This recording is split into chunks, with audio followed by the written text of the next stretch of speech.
There's guys out there who say you gotta eat big to get big, bro.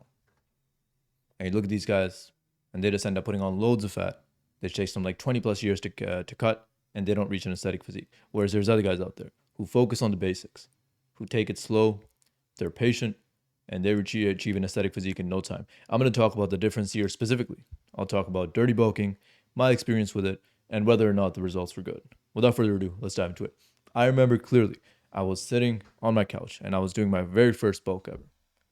And I'm sitting on my couch, TV's across from me, and I have a jar of Nutella beside me, and I'm just eating, trying to finish the whole jar, right?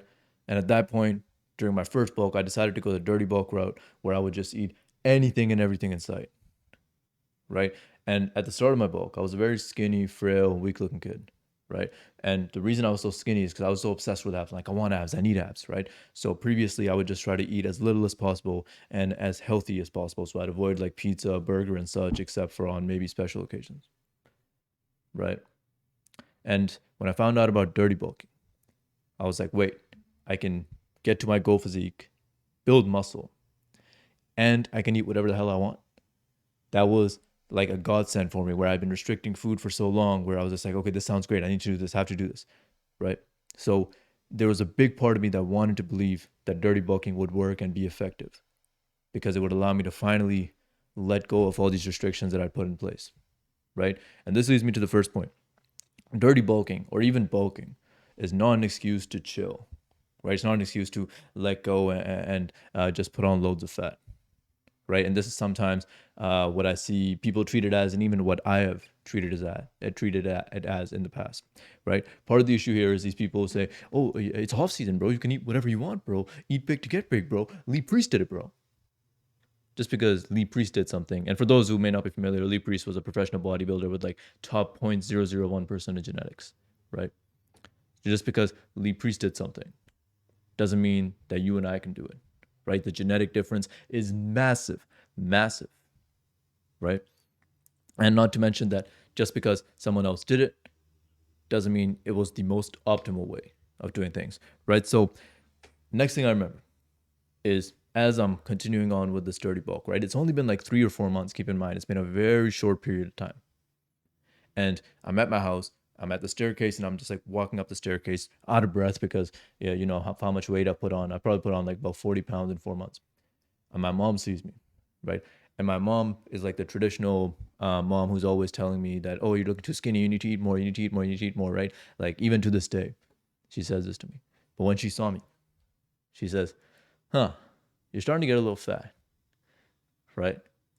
And that's how much weight I had put on. And again, I put on like 40 pounds in 4 months.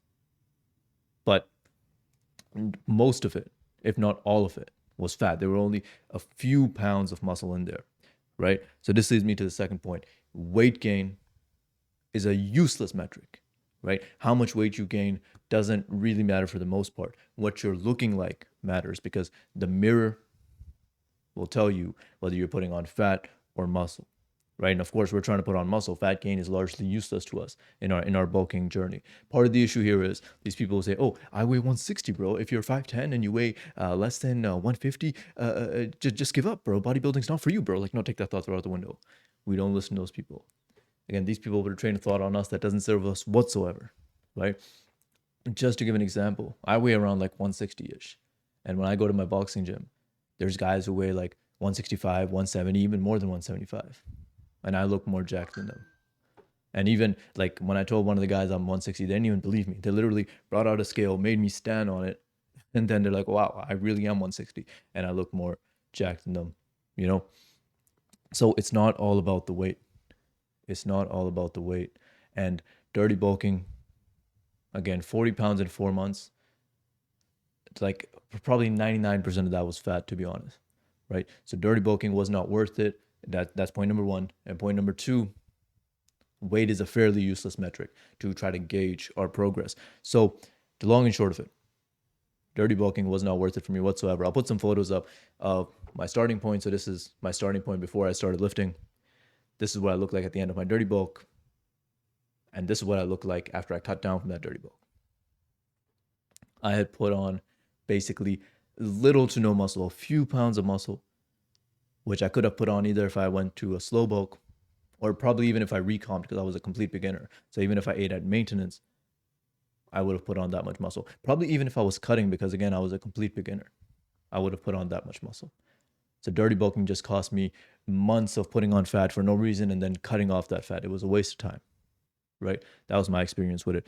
Now, I just want to end this video off by saying two things. A, the number one thing I've learned in my fitness journey and in other disciplines as well, but in fitness too, is that the basics and patience works, right? Anytime I've tried to like speed up results, either through like dirty bulking or this new workout program or this new technique, it's almost always been useless, right? So the basics, progressive overload, all these boring things and waiting months and months and months to put on muscle, being patient, that's the stuff that works. Not these things that, oh, dirty bulk, put 20 pounds on in 2 weeks and get huge. Like those things are almost always useless and end up costing us more progress than they help. It's kind of like that turtle and rabbit race story, right?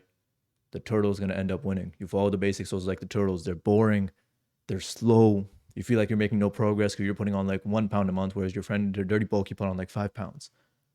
But in the end, you will win. So I just want to end this video off by saying, hey, be kind to yourself throughout this process as well. This is not an easy journey whatsoever, right? I got into this fitness game largely out of deeply, deeply rooted insecurities, right? At that point, I think I was just coming out of high school. I had like minimal to no dating experience. I was on like every single dating app, like, oh, did I get a match? Did I get a message? Like, there's nothing there. I was getting no results. And that I already had like problems with like insecurities and anxieties and such. And that made this fueled my insecurities even more, right? Made them way worse, right?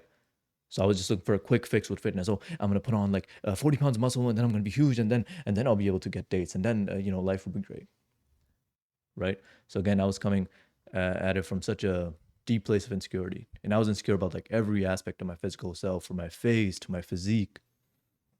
I even had instances where I would be with a partner, right? Say in an intimate situation, and if the lights were on, like I couldn't even take my shirt off. I was absolutely embarrassed about my physique, right? Didn't like a single thing about it, right? And I even had insecurities running as deep as like my skin color and such. So my insecurities ran very deep, and I kind of reached out to fitness as an avenue to try to overcome those insecurities, right?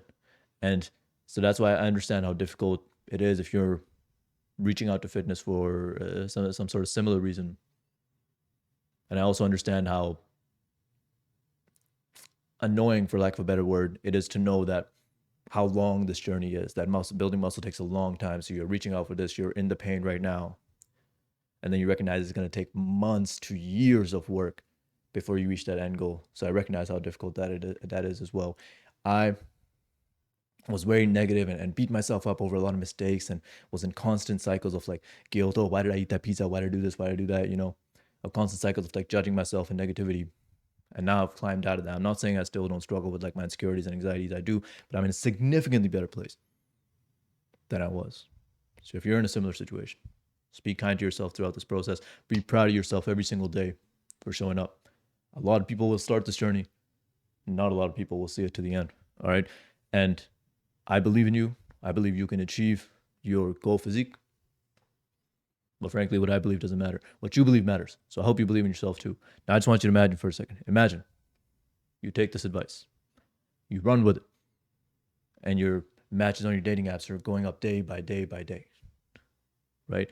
And you're getting all the attention you ever wanted. But most importantly, your confidence in yourself is improving day by day by day, right? Your self-esteem is improving day by day by day because you've done this difficult to do thing.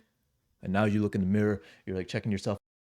All right, so my mic unfortunately gave out on me near the end of the video. This mic's been giving me a lot of trouble, so I am looking at getting a new audio setup. Hopefully we'll have that soon. But yeah, I want to end this video up by saying that imagine you look in the mirror and you're so proud of how you look, right? You're looking at yourself, you're like, damn, I look good, right? Imagine that. And again, that's the path you're on. Keep working hard. I believe in you, but what I believe doesn't matter. What you believe matters. So I hope you believe in yourself too. And that's all I got for this video. Thanks so much for watching. Ultimately, I want this to be our positive little community where we help each other, support each other, and help each other get to the next level in life. So please come join the community. I'll leave my Instagram, TikTok in the description, also somewhere here. Please do support there as well. Please do like, comment, subscribe. I'll talk to you later. Peace.